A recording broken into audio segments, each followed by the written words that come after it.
Tadi maksud gue agak apa ya, agak emosi, sorry, maksudnya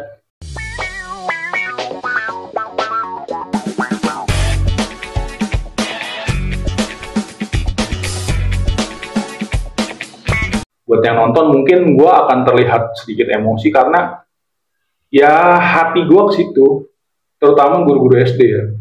Bukan gue menyampingkan guru SMP, guru SMK gue, enggak, gue tetap peduli sama mereka semua. Tapi notabene guru SD adalah guru-guru gue yang ngajarin hal basic buat gue pribadi, yang ngebentuk gue sampai sejauh ini tetap andilnya guru-guru SD menurut gue. Ada. Mereka walaupun sekecil apapun kontribusi mereka tetap ada. Walaupun kita nggak suka, tetap sebenarnya kita punya hutang budi lah kalau bisa dibilang.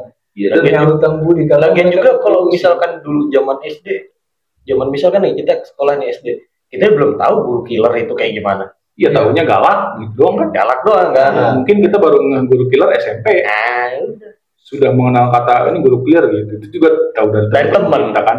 Kalau kita kakak kelas. Iya. Itu doang. Sebenarnya guru SD sih sebenarnya nggak ada yang galak atau killer. Cuman emang cara mereka agak lebih keras dari yang lain mungkin. Cara mengajarnya emang beda. Jadi dibilangnya ini terjadi loh di hidup gua. Ini terjadi. Ada beberapa guru killer di SMA gua waktu itu.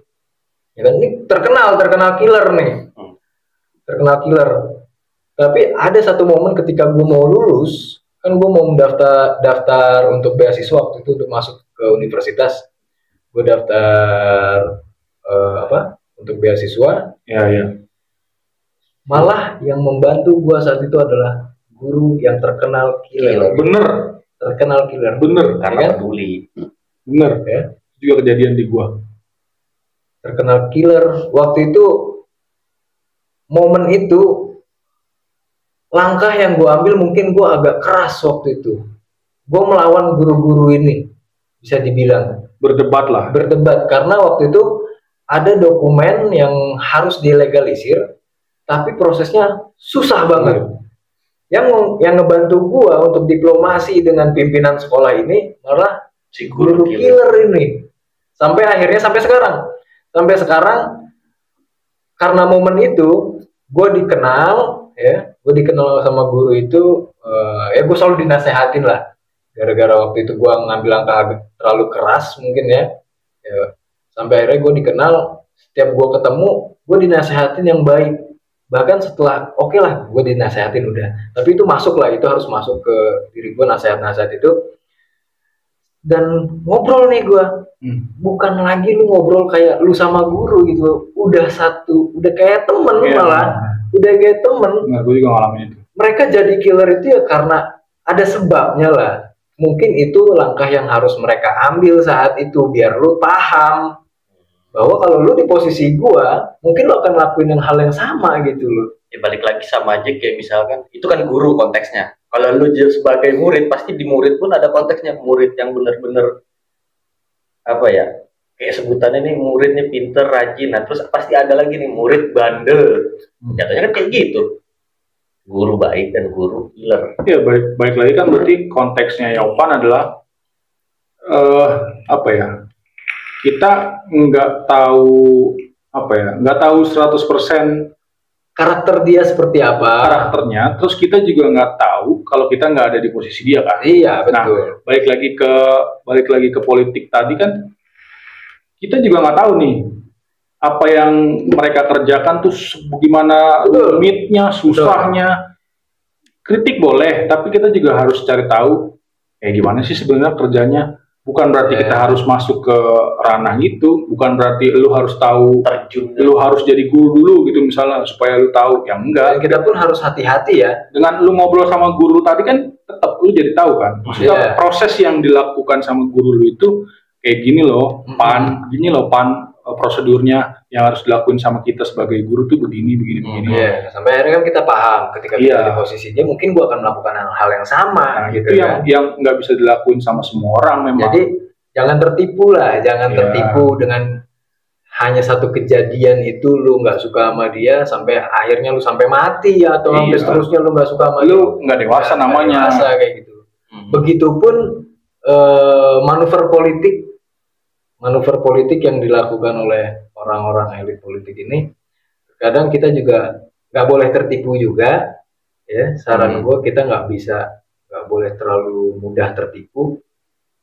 Mereka di media sosial dikenal dengan kebaikannya. Gue udah bisa bedain banget itu. Di belakang itu nggak seperti itu. Ada juga yang mungkin di belakang itu mereka melakukan pekerjaannya dengan maksimal, tapi tidak ditampilkan di media digital ini. Nah, kita kan nggak bisa, ibaratnya nggak boleh tertipu lah kayak gitu tuh. Jadi ya harus mengenal lah. Iya, baik lagi kan. Lu harus melek tetap. Betul. Harus tahu. Biar apa ya? Lu nggak cukup tahu tuh dari mulut ke mulut. Betul. Jadi lu harus tahu sendiri. Kalau lu tahu dari mulut ke mulut, misalkan nih, lu dari mulut orang lu disuruh milih, ya lu apalagi gampang kehasut gitu. Nah, lu disuruh milih nih nomor 1, terus tiba-tiba pas hari H biasanya ada serangan fajar nih dari pihak 2, pilihlah 2, ganti itu pilih kedua. Kita nih bertiga, karena politik bisa berantem nih. Bisa berantem kita karena politik. Tapi yang orang kita pilih berantem nggak? Enggak. Iya, makanya lu harus cerdas. Melek politik itu harus tahu ABCD-nya. Nyatanya calon-calon periode yang lalu, yang satu jadi presiden, yang satu jadi menteri keamanan, menteri pertahanan, menteri pertahanan, sorry, menteri pertahanan, ya kan? Artinya apa? Mereka berselisih saat itu aja gitu. Iya. Yang jelas mereka mungkin punya tujuan yang sama.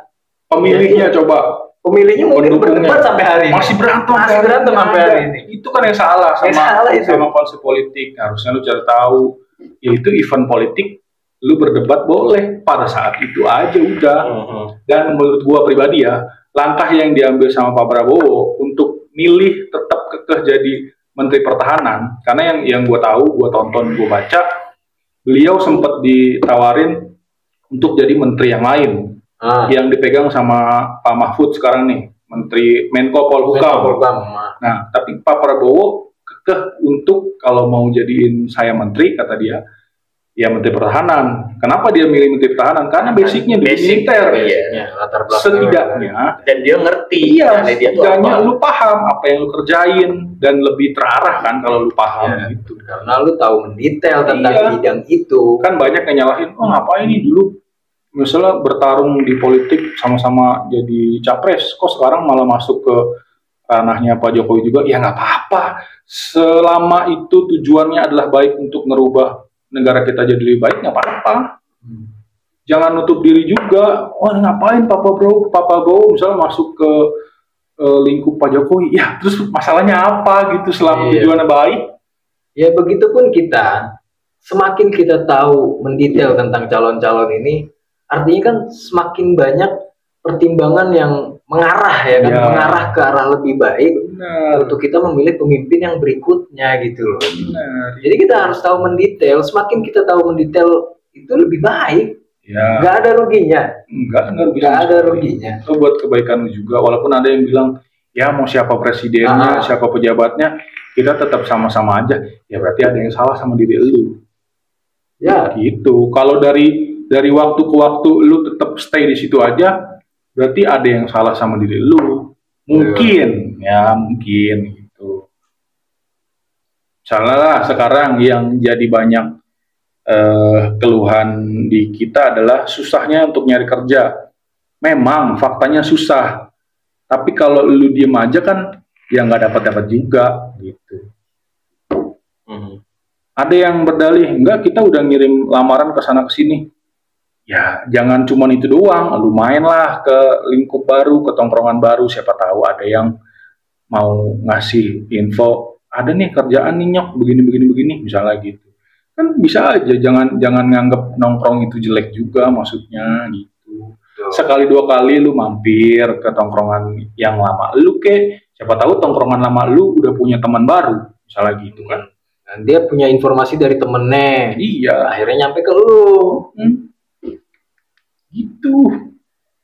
Jangan terlalu nutup mata. Jangan terlalu apatis gitu sama segala sesuatu tuh jangan terlalu apatis. Apa sih? Ya, apatis kan ya artinya yang gue tahu ya lu masih sebodoh amat sama segala sesuatunya. Hancur lah. Lu tetap harus melek, walaupun lu mungkin nggak mau 100% lu detail nyari tahu si A, si B, si C. Seenggaknya lu tahu dasarnya gitu. Si A tuh begini, si A tuh backgroundnya di sini. Kalau lu mau stop sampai di situ ya nggak apa-apa, terserah lu. Tapi alangkah lebih baiknya lu cari tahu lagi yang lain gitu. Biar lu bisa punya pembanding. Tapi sekali lagi jangan pernah nyerang personalnya. Yang mau lu kritikin harus kebijakan-kebijakannya, peraturan yang dibuat. Yang jelas kalau lu menolak untuk politik, menolak ya kan banyak yang bilang nggak mau gue berpolitik, ya hidup lu aja udah penuh politik. Iya pasti itu. Kalau lu menolak untuk mencari tahu detail, ya artinya lu rugi sendiri gitu loh. Kan itu hak lu lah. Itu memang balik lagi hak lu. Tapi itu akan merugikan diri lu sendiri. Pertama, itu akan merugikan diri lu sendiri, dan jangan ngeluh dengan hasil yang diterima gitu loh. Yang salah itu kan ketika lu udah nggak mau tahu detail, lu ikut milih, lu menolak diri lu untuk masuk ke ranah itu, ya kan? Hasilnya lu terima, terus tapi lu nggak puas dengan hasilnya. Iya. Lu mengeluh dengan hasilnya, itu yang salah. Sesimpel ini deh. Kan Zawin juga pernah bilang, iya, nggak ada yang salah ketika orang memutuskan untuk mengambil pilihan itu. Iya. Yang salah adalah lu mengeluh atas pilihan yang lu pilih, menyesali. Gitu. Sesimpel ini deh. Misal orang ini nggak mau terlalu jauh tahu tentang orang-orang politiknya. Sesimpel ini aja, lu cari tahu dulu tugasnya apa. Presiden tugasnya apa, wakil presiden tugasnya apa, DPR itu apa dan tugasnya apa, DPRD itu apa, tugasnya apa. Simpel itu lu cari tahu dulu.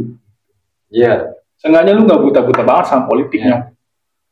Walaupun ada orang yang bilang, gua nggak mau berpolitik, mustahil dalam kehidupan lu nggak berpolitik, mustahil. Mereka nggak ngeh aja bahwa mereka berpolitik.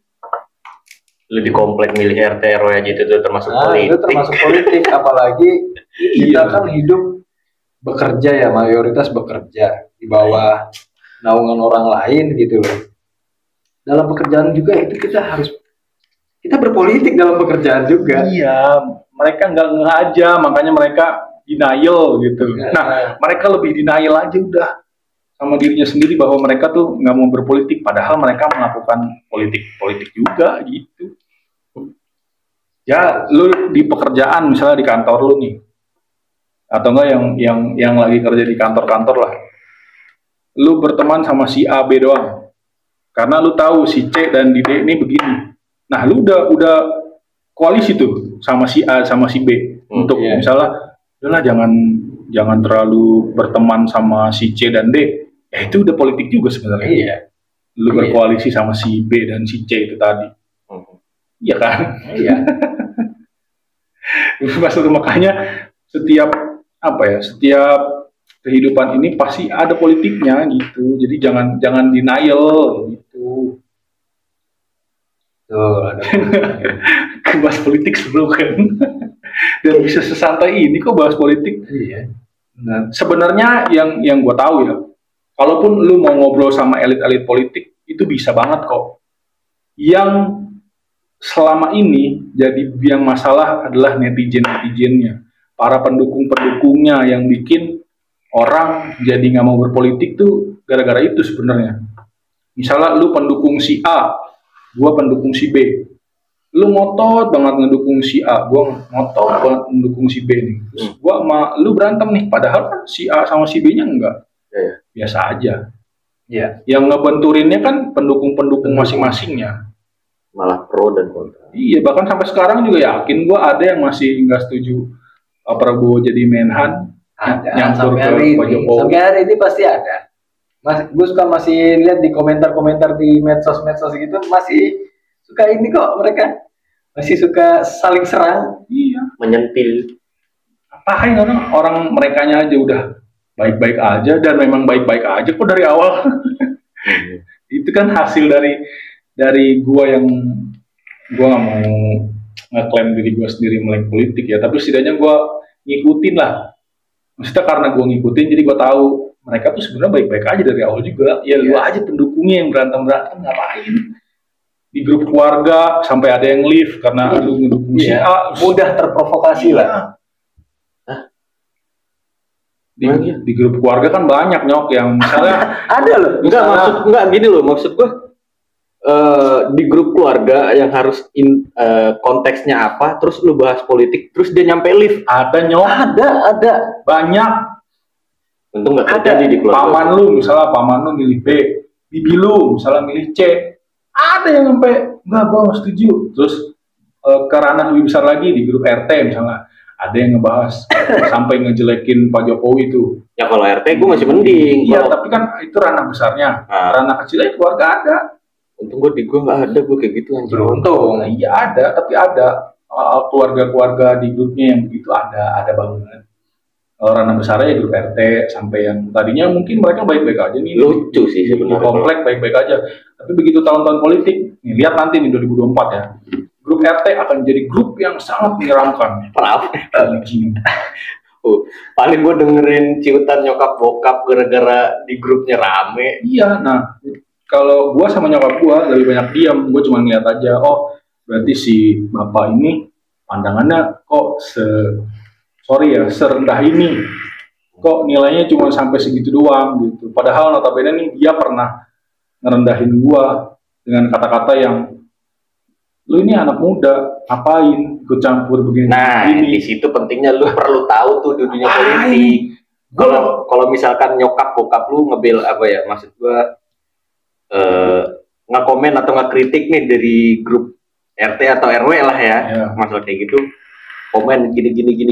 Nah, di situ lu coba tuh bantu ngomong. Kalau misalkan lu ngerti ya, lu ngerti di dunia politik. Ini contoh politik sederhana yang gua alamin sendiri. Jalanan komplek lagi mau diganti dari konblok ke cor-coran.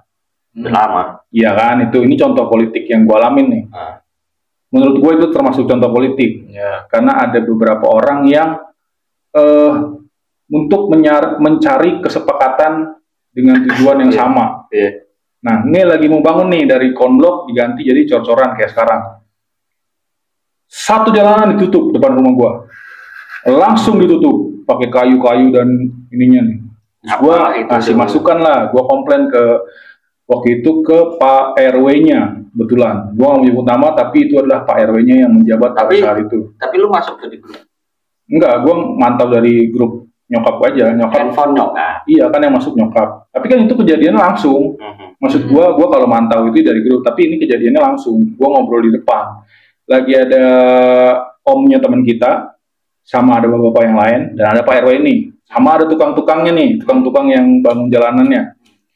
Masuklah gue nih, keluar tuh gue ngobrol, Pak, ini jalanan, kenapa ditutup langsung semuanya? Sepengetahuan saya, kalau mau ngecor jalanan harus setengah-setengah, supaya jalan setengahnya bisa dipakai juga untuk lalu lalang orang. Jawaban beliau, si Pak RW ini adalah, Mas, anak muda tahu apa tentang hal ini? Kayak gitu nih jawaban Pak RW-nya nih pada saat itu yang menjabat. Terus gue bilang, apa salahnya Pak anak muda? Memang mungkin saya tidak tahu detail tentang jalanan, tapi sepengetahuan dan sepengalaman saya, kalau ngelihat lagi bangun jalanan begini, ngencor jalanan, pasti setengah-setengah. Jadi Bapak juga harus ngedengar, karena saya adalah rakyat Bapak di komplek ini, gue bilang gitu. Ya tapi Mas tahu apa? Mas ini masih muda, gini-gini. Justru karena saya masih muda, harusnya saya juga ikut andil dalam hal kayak gini. Tukangnya nih nyaut, iya Mas, biasanya juga saya nggak begini kok. Memang setengah-setengah biasanya. Fakta di lapangan ya Bud.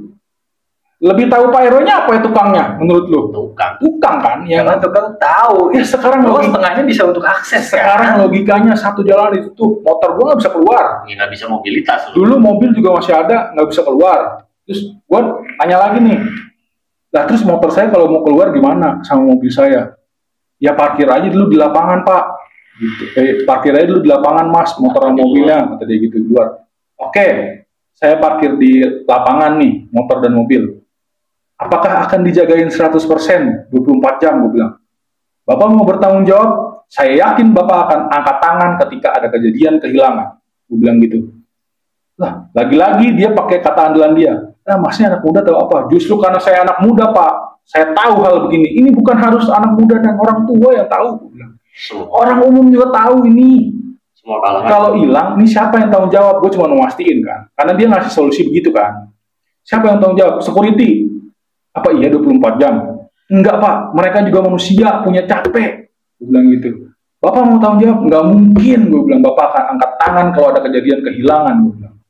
Gue agak keras tuh. Terus bapak-bapak yang lain juga nyamut. Lagi-lagi, bukan yang gue nyari support, tapi bapak-bapak sendiri. Memang iya sih Mas, kalau di luar mungkin nggak akan begini. Iyalah Pak. Jadi solusinya adalah harusnya ini jalanan setengah dulu, dicor setengahnya lagi nanti. Gue bilang gitu. Nggak usah pakai bawa nama-nama anak muda, orang tua. Nggak usah Pak. Ini tuh bentuk aspirasi dari rakyat Bapak. Gue bilang gitu. Gue agak keras tuh di situ memang. Juga kan. Iya, gue agak keras di situ. Berarti kan ini orang nggak bisa nerima kritikan rakyatnya. Baru juga RW. Bukannya gue mau ngerendahin RW. Gue cuma nggak setuju sama orang ini doang. Oknum lah. Iya. Pemikirannya. Iya. Cara berpikirnya. Ya kalau dia ngomong andalan kata-kata dia tadi, Masnya anak muda. Nah, sekarang kalau orang awam, orang umum tahu kondisinya kayak gitu tadi dah, lu akan lebih berpihak mana coba dari cerita gue tadi? Apakah lu akan mihak ke Pak RW-nya dengan kayak gitu? Itu masih mending anak muda. Kalau misalkan anak kecil yang udah tahu di bidang kayak gitu, ngeritik nih si Pak RW. Ya, dilepehin tuh kali bocah sama Pak RW-nya. Viral tuh RW. Gua aja digituin. Viral tuh RW langsung. Nah, lu tau nggak pas abis kejadian itu? Karena gua saking keselnya, gua update di sosmed. Lagi-lagi gua tahu batasan. Gua nggak nyebut nama. Gua hanya ngebacot. Gua bilang gini. Tapi gue tag tuh lokasi kompleknya. Gue juga nggak tahu, mungkin video gue itu rame, nyampe lah ke anaknya dia. Nyampe ke anaknya dia nih. Anaknya yang nge-DM gue nih. Itu buat bapak ya, Mas, gitu. Nah, emang gue nyebut nama? Gue bilang, enggak kan. Ya tapi kan RW di komplek kita, bapak doang. Ya kalau misalnya lu tahu, terus kenapa? Gue bilang. Harusnya lu ngasih tahu bapak lu, gue bilang. Apa yang dilakukan bapak lu itu salah. Kurang baik, gitulah. Kasarnya kalau halusnya mah kalau lu mau kata-kata yang halus kurang baik. Cuman gua ngomongnya bapak lu salah kalau bersikapnya kayak gitu, gua bilang gitu. Ya udah Mas, aku atas nama keluarga khususnya buat bapak minta maaf.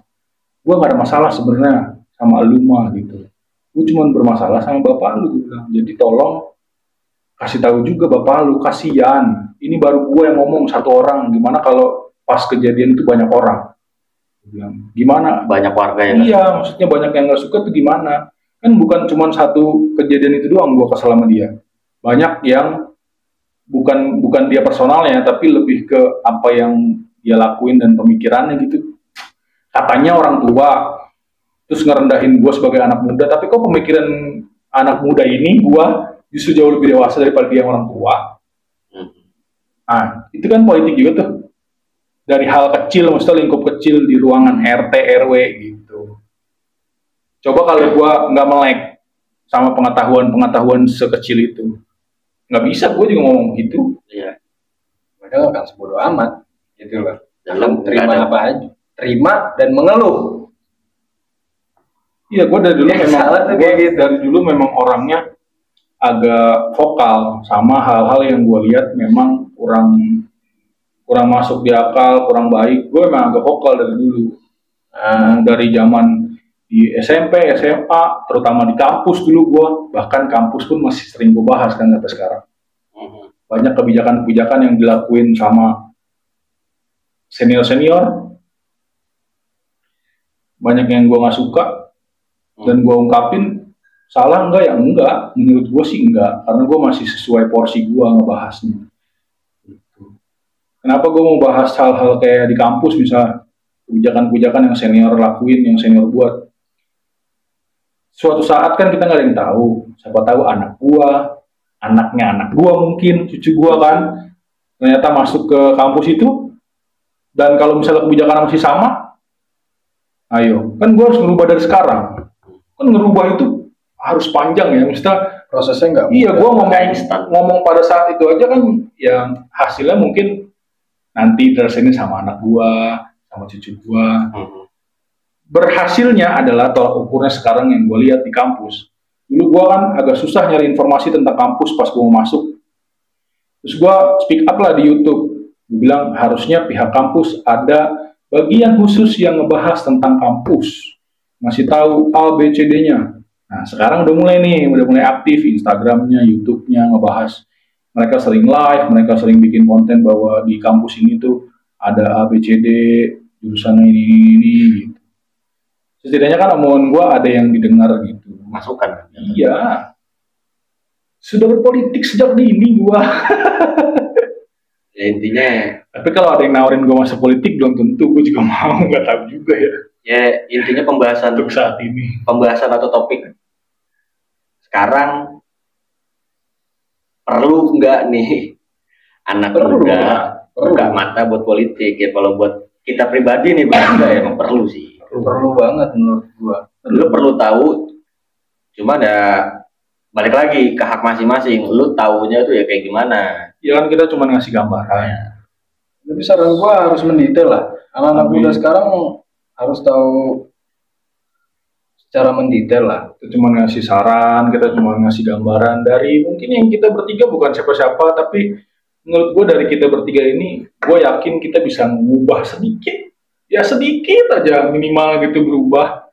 Paling enggak kan dari circle teman-teman kita yang nonton video kita kan, gitu. Kebuka lah matanya. Iya. Itu aja, nggak ada salahnya untuk mengetahui lebih dalam tentang politik itu seperti apa.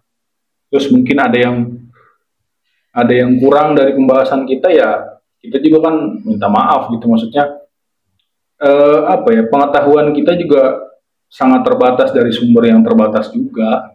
Ya ini pengetahuan kita ya tahu. Ya cuma begini-gini aja. Iya. Seenggaknya kalau mungkin ada yang nonton dan ya siapa tahu mungkin yang nonton jauh lebih banyak informasinya daripada kita, kan bisa lebih bagus. Komen aja, ngasih tahu biar kita juga lebih banyak informasi. Santai-santai aja, kita bikin video juga untuk happy-happy, tapi seenggaknya gue ada keyakinan di diri gue bisa ngerubah sedikit. Walaupun dari 3 orang yang bukan siapa-siapa ini. Lu siapa-siapa? Enggak lah. Enggak. Ini dia. Siapa? Aku bukan superstar. Kan dia ini ya. Kayaknya juga enggak. Gue bukan superstar, tapi gue beng-beng. Kan ada coklat superstar. Tapi juga bukan bangsawan. Nyanyi kan tadi gue bilang, gue nggak mau disebut influencer. Gue aja di dunia vape hanya sebagai konsumen. Ya, siapa tahu ke depan. Ya itu. Ya saran gue untuk anak-anak muda sekarang lah. Ya kita sama-sama muda. Tapi ada lagi yang di bawah gue masih lebih muda. Masukan sedikit. Paling kalian nggak boleh menutup diri lah sama hal-hal seperti ini. Betul. Ya, karena ini juga imbasnya ke kalian, keuntungannya ke kalian. Kan yang merasakan kalian gitu loh. Ya kalau pengen mulai kayak gini, tadi yang gue bilang, kalau pengen mulai nyari tahu, ya berawalnya dari internet ada, media digital sekarang udah luas banget, sudah gampang. Kalau misalkan dari internet masih kurang, coba mulai dari teman, misalkan teman yang tahu, bisa lah tuh sharing. Kalau teman berasa masih kurang, bisa ke orang tua. Udah cukup. Ya tadi kan gue bilang kalau ada yang lebih paham, yang punya banyak informasi, jangan pelit juga. Tolong di kolom komentar diisi, kasih aja pendapatnya. Gue baca kok kritik dan saran. Iya. Yang jelas kalau mereka menutup diri untuk dunia politik, ya itu ya jangan mengeluh atas hasil yang dia dapat gitu loh. Iya. Jangan mengeluh buat kedepannya kayak gimana. Betul. Karena pilihan lu juga akhirnya hasilnya begitu gitu loh. Betul. Dari gue jangan denial juga. Jangan nutup diri, harus melek. Dan dari gua dan dari bertiga ini bikin video bukan untuk mendikte kalian juga. Kita bertiga cuma sharing berdasarkan pengalaman dan sepengetahuan kita yang terbatas sih. Ya, makanya kan gue pernah bilang di konten sebelumnya, kalau bisa anak muda zaman sekarang tuh circle-nya jangan satu. Maksudnya satu tuh ya seletingan lu doang gitu loh. Ya, Masalahnya kan sekarang banyak pemikiran anak zaman sekarang kan gitu, semakin bertambahnya umur semakin berkurangnya teman. nggak apa-apa kalau berkualitas. Ya memang nggak tahu. Memang iya sih, memang ya itu fakta lah, menurut gue itu fakta. Semakin bertambahnya usia semakin berkurang teman. Berkurang temannya itu kan karena ya Kesibukan lah, tapi bukan berarti semakin sedikitnya teman akan menurunkan kualitas komunikasi lu dengan orang-orang gitu. Iya. Gue juga selalu bilang sih. Gue bilang di konten sebelumnya, semakin banyak lu kenal orang yang usianya jauh berbeda di atas lu, di bawah lu, semakin banyak pengetahuan dan pengalaman yang lu dapat, semakin dewasa juga diri lu, semakin terbuka lah. Iya. Terus kan sempat ada yang sering bilang lah, katanya kita harus bergaul. Kalau kita bergaul sama penjual minyak wangi, kita akan kecipratan wanginya. Kalau kita bergaul sama yang tukang sampah, kita akan kecipratan baunya. Jadi kita bergaul harus sama yang tukang minyak wangi doang misalnya gitu. Nah, gue gak setuju tuh. Gue bergaul sama siapapun. Balik lagi ke diri guanya. Gue bergaul sama yang benar, misalnya yang benar banget bergaul. Sama yang kurang baik, gue juga bergaul. Kan balik lagi ke guanya. Ya lu jangan nyemplung yang kurang baik, jangan nyemplung ke yang kurang baik juga. Kalau bisa dan syukur alhamdulillah yang kurang baik jadi ngikut lu lebih baik gitu. Walaupun gue juga nggak baik-baik amat gitu. Walaupun begitu kan pengalaman yang kurang baik itu berguna juga. Iya, ke depan nanti lu tahu nih bahwa dunia yang kayak gini nih sebenarnya kurang baik. Iya.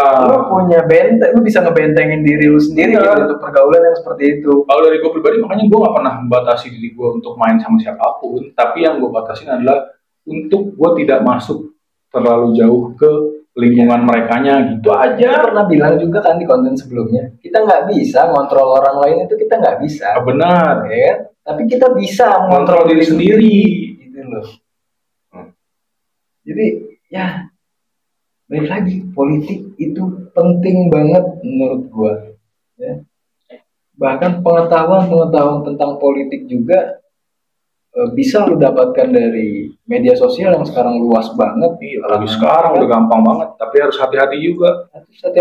Gampang sih nyari tahunya, tapi lu harus pilah. Misalnya lu nemu berita A di media satu, ya lu cari lagi di media yang kedua. Iya, jangan cross check lagi. Siapa tahu ya si media satu hoax mengagung-agungkan si A. Lu jangan ngambil media dua ini menjelek-jelekan si A gitu. Itu sudah lumrah, makanya jangan ngambil mentah-mentah. Makanya takutnya kan nyebarin, malah si media sosial yang satu ini menyebarkan hoax yang enggak, padahal kenyataannya enggak begitu. Nah, lagi-lagi kan balik lagi ke omongannya Opan, ya kan? Iya. Baik lagi ke omongannya Opan tadi nih, kita nggak bisa ngontrol media ini, kita nggak bisa ngontrol orang lain, tapi kita bisa ngontrol diri sendiri. Jangan ngambil mentah-mentah dari media satu doang. Lu cari tuh kalau perlu 10, 11 sampai 20 media misalnya gitu. Baru lu cross check, lu ambil rangkumannya mana nih kira-kira dari 20 media ini yang memang beritanya benar gitu. Banyak kok sekarang media-media yang kurang baik juga banyak, yang memang beritanya akurat, terpercaya banyak. Lu bisa nilai lah. Gitu. Terakhir, harapan lu buat bangsa inilah.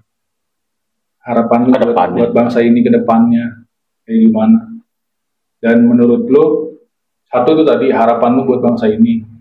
Dan menurut lu dari segi mana dulu yang harus dibenahin gitu, buat diri sendiri dulu dah. Ya kalau harapan gue pribadi buat calon pemimpin berikutnya cobalah lebih merakyat dulu. Lebih merakyat lagi gitu loh. Karena di Indonesia ini populasi penduduknya itu rata-rata bukan kalangan menengah ke atas. Benar. Rata-rata menengah ke bawah. Nah, sebisa mungkin Lagi semenjak pandemik ya. Nah, iya bener sih. Iya. Makanya sebisa mungkin buat calon pemimpin cobalah merangkul atau merakyat lagi ke kalangan menengah ke bawah. Karena di Indonesia ini masih banyak banget tuh rakyat-rakyat yang kekurangan atau apa. Gitu. Terus coba dibenahi lah fasilitasnya. Karena kalau misalkan fasilitas dan mobilitas di Nane kurang memadai, ya masyarakat juga agak males jadinya. Ya, karena kurang meratanya. Nah, kayaknya gitu aja sih dari gua. Terus kalau dari segi mananya, kira-kira yang paling harus dibenahin dulu? Infrastruktur. Infrastruktur. Infrastruktur. Karena kan infrastruktur itu kan intinya lah. Lu infrastruktur lu kagak mendukung, lu pengen ngapa-ngapain ya susah. Ya sebenarnya sih infrastruktur di Jakarta di daerah kita nih ya, Jakarta itu udah memadai. Ya. Cuman kan di bagian terpencil pelosok atau kayak gimana tuh kan masih kurang. Itu aja. Dari Bapak Yopan. Kalau dari gua banyak nih sebenarnya, tapi mungkin sebagian aja lah. Apa tadi harapan gua? Harapan dan segi mana dulu yang paling urgensi gitu yang harus dibenahi? Pertama, yang paling urgensi untuk dibenahin itu menurut gua moral ya, baik dari pemimpin pemimpin kita, baik dari pemerintahan, baik dari masyarakat. Pertama itu moral dulu yang harus diperbaiki, karena ketika kita sudah punya moral yang baik, insya Allah kita tahu berpolitik yang sehat itu seperti apa. Karena banyak banget gue nemuin mungkin nggak usah yang terlalu besar lah, politik yang dilakukan di masyarakat kecil ini, seperti pemilihan kepala daerah kemarin banyak manuver politik yang kurang sehat menurut gua, ya kan? Gue pengen tuh sebenarnya harapan gua kita berpolitik tuh sehat gitu loh. Amin. Ya, sehat. Insya Allah, gue yakin kalau kita mulai dari berpolitik dengan cara yang sehat, maka hasilnya pun sehat. Hasilnya tuh baik, gitu loh. Gue nggak suka sebenarnya dengan serangan fajar gitu. Kalau emang mau nolong, tolong aja, sedekah aja, nggak usah mengharapkan apapun gitu. Makanya agama ini kan pedoman. Adanya agama ini kan sebagai pedoman kita hidup. Hidup itu kan bukan cuman kita bangun, tidur, makan, tidur lagi, bangun, tidur, makan, udah gitu terus. Kan enggak. Lagu Mbak Surip tuh. Iya. Bangun, tidur lagi, bangun lagi. Agama itu pedoman. Iya. Ya semakin banyak kita belajar agama, ya agama itu kan pedoman. Banyak ilmu-ilmu yang diajarkan, pengetahuan tentang politik, bagaimana cara berpolitik yang sehat, itu kan juga diajarkan oleh agama. Gue yakin lah, semua agama pasti mengajarkan hal yang baik. Setuju. Dalam hal apapun. Setuju. Ya kan? Betul. Jadi kita belajarlah dulu dari situ sampai akhirnya kita menjadi karakter yang sehat juga gitu. Karakter kita nih sehat. Kita mau berpolitik sehat, kita mau hidup, kita tahu harus menjalankannya seperti apa, itu kita tahu. Minimal dari situ dulu. Harapan gue ya semoga Indonesia ke depannya bisa memulai politik yang sehat. Terus kedua, untuk anak-anak remaja yang kita balik ke poinnya ya, anak-anak remaja sekarang mereka harus melek banget sama politik. Karena itu penting ya, seperti kita bahas tadi, yang rugi adalah lo kalau lo nggak mau mendalami hal itu. Benar. Jadi nggak bisa kita menolak, nggak bisa kita nolak. Gue nggak suka politik sampai akhirnya gue acuh terhadap politik. Ya, Itu nggak boleh menurut gue. Kita ini memang dari kecil udah hidup berpolitik gitu loh. Jadi ya lu harus mendalami, walaupun lu nggak expert banget di bidang politik. Orang melakukan manuver-manuver politik yang kurang sehat, lu tahu, lu sadar gitu loh. Karena lu udah punya basic. Ya betul. Gitu loh. Jadi anak-anak muda sekarang ya gue harap pengetahuan mereka bertambah, baik tentang pertama politik itu biasanya berdasar punya dasar sebuah sejarah. Jadi gue harap anak-anak sekarang tuh harus paham juga sejarahnya seperti apa. Maka biasanya kalau kita tahu suatu negara sejarahnya seperti apa, biasanya politik-politik yang dilakukan tuh nggak jauh beda dari zaman ke zaman, akan terus seperti itu. Gitu loh. Jadi semakin kita tahu sejarahnya seperti apa, kedepannya kita punya aware lebih. Ketika manuver politik dilakukan seperti ini, oh kita udah punya gambaran nih, tabiatnya kurang baik, ya kan? Tahu. Memang politiknya kurang sehat, ya udah jangan. Jadi gitu. Menurut Harapan gue kayak gitulah. Sebenarnya udah banyak yang disebutin dari lu berdua. Jadi gue cuma ngelengkapin aja sebenarnya. Kalau menurut gue pribadi, buat bangsa ini, buat bangsa kita Indonesia ini, yang pada dasarnya sebenarnya udah jauh lebih baik. Tapi menurut gue pribadi, yang harus dibenahin dulu akarnya adalah gue ngelengkapin doang dari berdua. Pendidikan. Pasti. Pendidikan harus diubah lebih baik dulu. Mau sistemnya, orang-orangnya, semuanya berawal dari pendidikan. Satu, gue ambil contoh. Dari Penyok tadi, yang harus dibenahin infrastruktur. Kalau pendidikan masyarakat kita masih rendah banget dan gak merata, infrastruktur ini gak akan jalan. Terus kalau mengacu sama kata-katanya Yopan, moral. Lagi-lagi moral adalah satu aspek yang ada di pendidikan kan. Betul. Jadi yang tercipta dari pendidikan dulu nih. Pendidikan harus utama yang dibenahin dulu. Gua nitip pesan buat elit-elit yang memang sekarang mungkin sudah menjabat ataupun bahkan nantinya yang akan menjabat. Nitip pesan gua adalah pendidikan dulu dibenahin. Aspek keseluruhannya. Keseluruhan dari pendidikan dari mana? Dari guru dibenahin semuanya, diperbaikin dulu tuh kualitasnya. Kalau mau kualitas gurunya baik, ya lu harus pikirin juga kehidupan guru ini sudah baik atau belum. Mensejahterakan guru-guru dan semuanya lah. Menurut gua aspek profesi yang kurang baik harus dibenahin dulu, dan awalnya menurut gua dari pendidikan. Nah, terus aspek selanjutnya adalah menurut gua kalau mengacu dari omongannya Yopan tadi, seluruh agama mengajarkan sesuatu yang baik. Maka pesan gua lagi-lagi untuk elit-elit politik atau pejabat-pejabat yang akan jadi nanti akan datang, tolonglah takut sama Tuhan lu sendiri. Kalau lu udah gak takut sama Tuhan, apalagi sama rakyat lu, jadi tolong terapin apa yang udah diajarin sama seluruh agama manapun, mau lu agama Islam, agama Kristen, terapin apa yang udah ada di agama. Itu poin paling penting juga. Kalau lu udah takut sama Tuhan, jadi lu mau korupsi pun lu udah takut gitu. Sekarang korupsi masih merajalela karena lu gak takut sama Tuhan sendiri gitu loh. Jadi agak emosi gue ngomongnya, karena yang paling penting itu lu harus takut sama Tuhan dulu. Sebrengsek-brengseknya gue tetap takut sama Tuhan gitu. Jadi lu harus takut sama Tuhan lu sendiri dulu. Di pesan gue gitu, lu harus takut sama Tuhan dulu.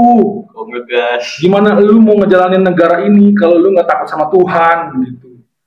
Kalau lu udah takut sama Tuhan lu sendiri nih, di agama lu masing-masing, buat para pejabat yang mohon dengan hormat, pesan gue adalah tolong lakuin apa yang sudah diajarin sama agama kita masing-masing.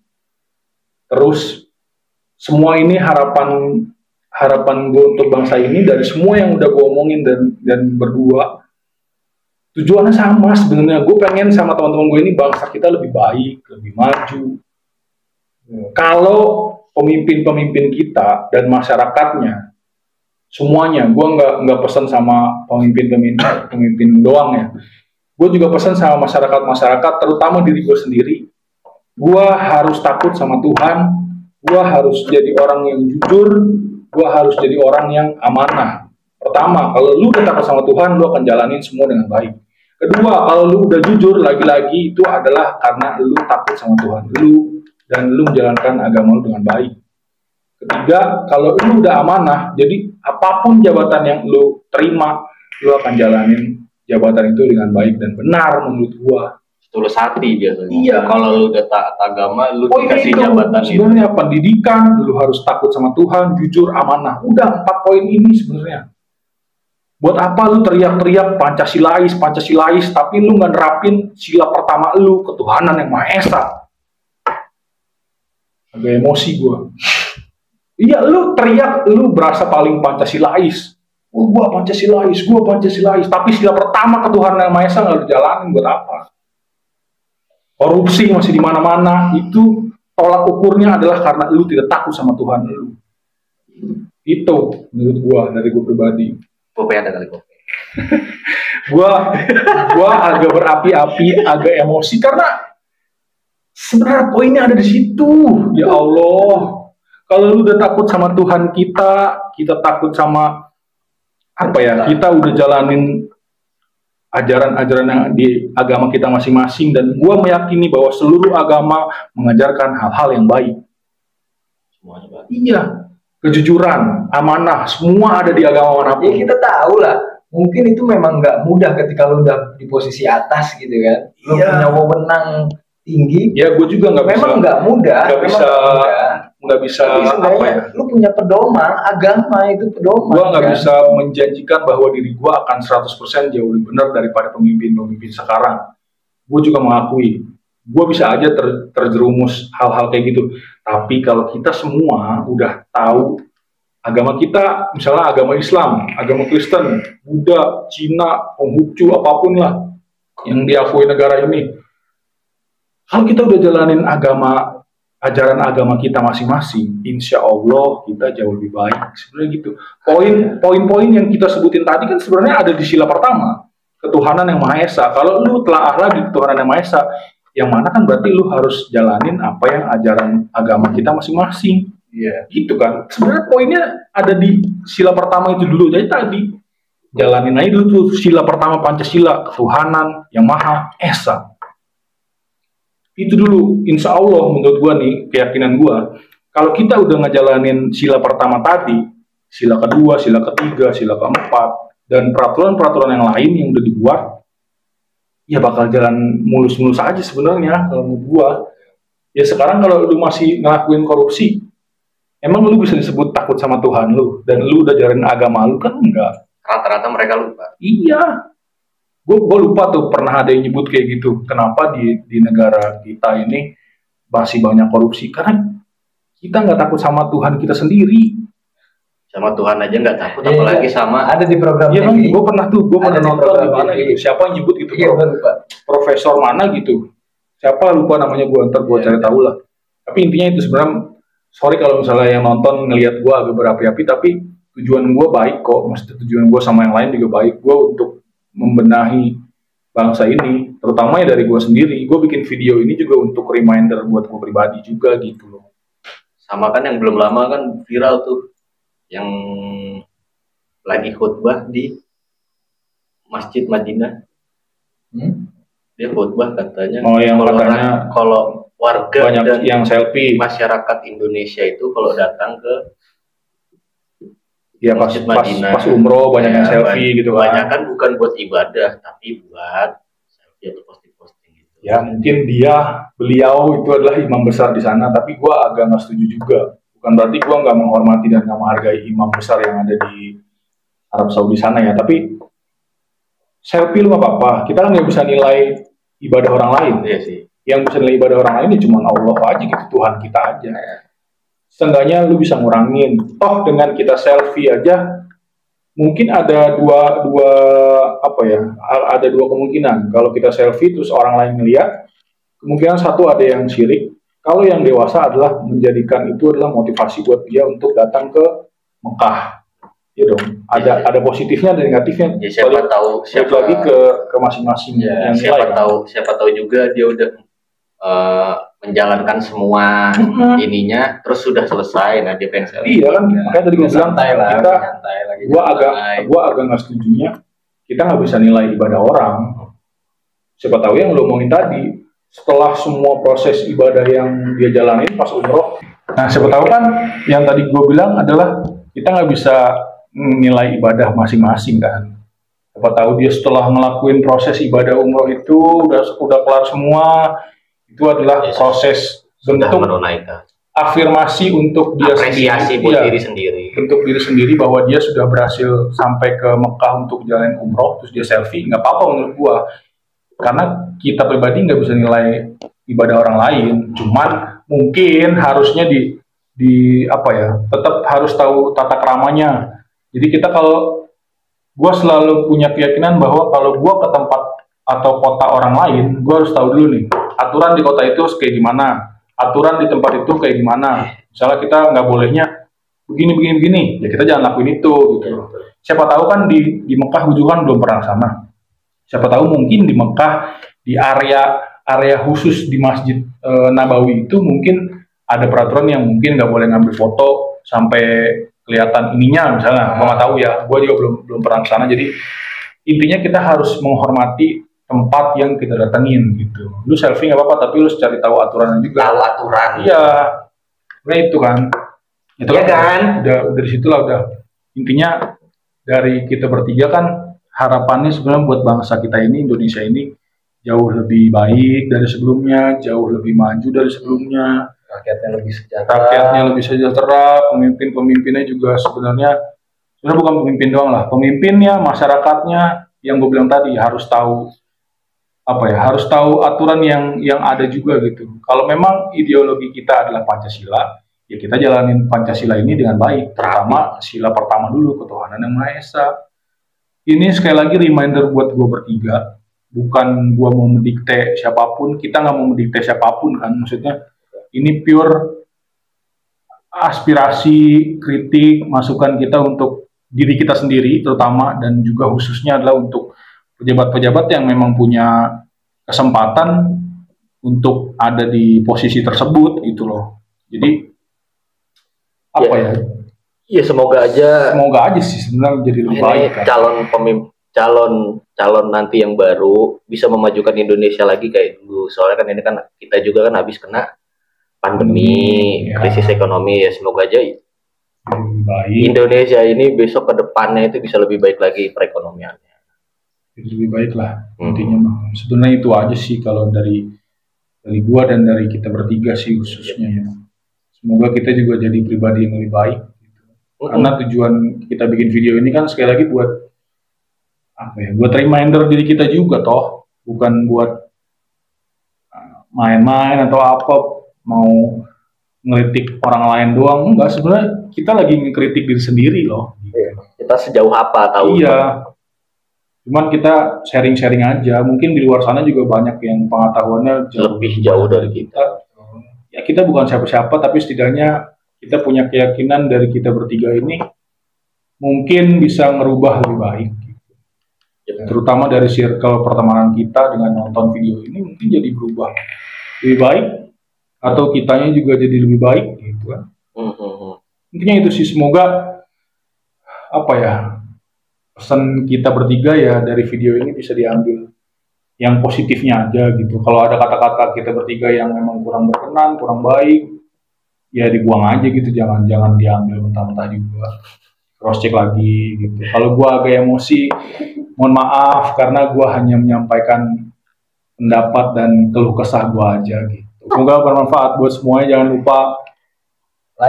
lupa di like kayak youtuber lain. Subscribe. Jangan lupa di like, jangan lupa di komen kalau misalnya kalian memang mau sharing juga. Boleh banget. Ya yang belum di subscribe, yang nggak mau subscribe juga nggak apa-apa, gue nggak maksa. Tapi lebih baik ya di subscribe biar tahu.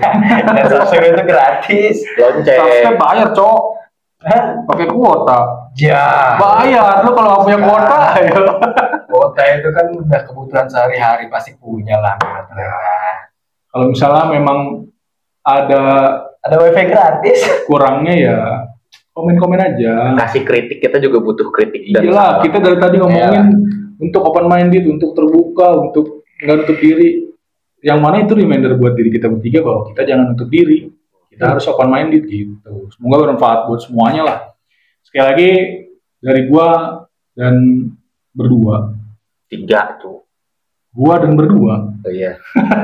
Berarti harus kata-katanya gini. Iya. Dari kita bertiga, dari kita bertiga, kita terima kasih buat yang mau nonton. Terus jangan lupa di share lah ke teman-temannya, semoga bermanfaat.